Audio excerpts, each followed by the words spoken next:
The SNP is reaping the whirlwind of a truly appalling year, and I think very little of it has to do with the quality of Humza Yousaf's leadership. I like Humza, and we crossed paths a few years ago, and I've never had any doubt that he's a good man.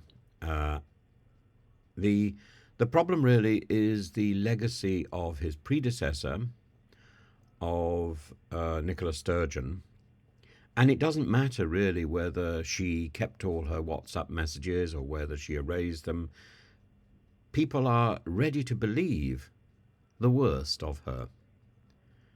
It's the drip drip of reputation destruction, starting with caravans and going on to WhatsApp messages. It doesn't matter. It doesn't matter what the claims are. They are believable, and it's about a loss of belief in the SNP which she had run and which Humza has inherited. That's point one. Point two is, as Douglas Alexander, the Labour cabinet minister, said, the SNP is struggling with its structural irrelevance in the central choice of the election: who is able to remove the Tories. And I think he's right on that. Is the SNP more likely to get rid of the present Conservative government, or is it Labour? And I think that question will weigh more heavily on the Scottish electorate than the possibility of further debate about independence. I think equally, Humza Yousaf, I know, has reached out to Keir Starmer to discuss, a possible election pact, a possible post-election arrangement, and I think Keir Starmer would be well advised to accept the conversation. The conversation, anyway, will be a pleasure. A cup of tea with Humza is always a positive.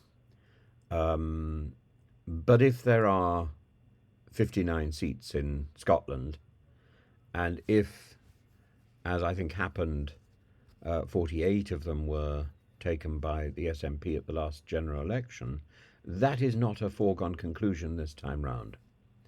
And the SNP vote share might well significantly drop. That's what it's predicted to do. But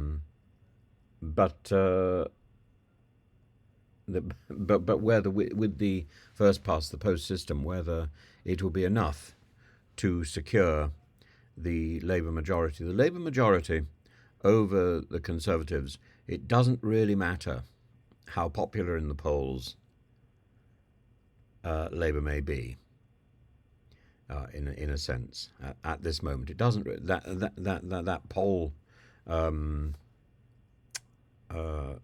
poll of polls graph is very interesting. I mean, among other things, it demonstrates just how catastrophic was the month of Liz Truss. It's the month of Liz Truss which has dictated the failure of the Conservative Party, or the failure of the defeat of the Conservative Party in the next general election. It is Liz Truss and her hand jobs which has done that. That is certainly. It's got very little to do with Rishi Sunak, who's just picking up the pieces and trying valiantly to do stuff that he doesn't really believe in. And if he wants to put his name down in history as something other than a footnote to Liz Truss, and I must say, if I were Rishi Sunak, if I were a Prime Minister, I would certainly not wish to be a footnote to the single shortest prime ministerial career of history. I would focus on the things which I could do properly, which are to do with the economy, not messing around in boats. And I think the issue of the future general election is already decided. What is a problem is the swing vote.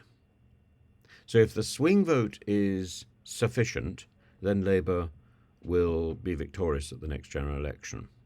But the swing vote would have to be so enormous to guarantee even a modest majority in the first past the post system. The idea of there being a landslide Labour government is almost inconceivable. That would mean to change the nature of British politics completely, in which case the Conservative Party is out for generations, probably forever.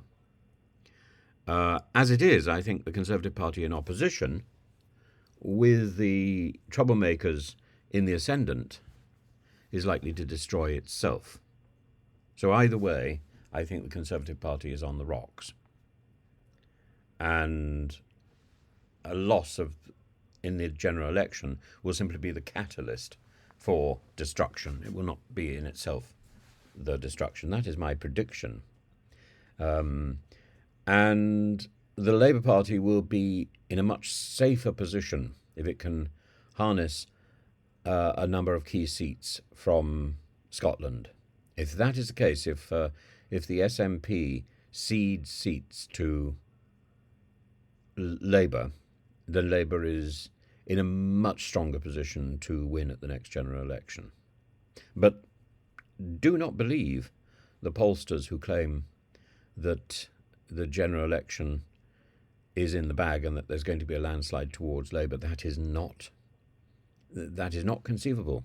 If you look at the size of the swing vote, even Tony Blair, the swing vote was only about 11%, I think. The swing vote after the war.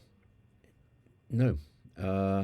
Even with the destruction of the Liberal Party, the swing vote was smaller than it would have to be now to ensure a sizable majority for the Labour Party in the House of Commons. So the collapse of the SNP is significant in that overall structure.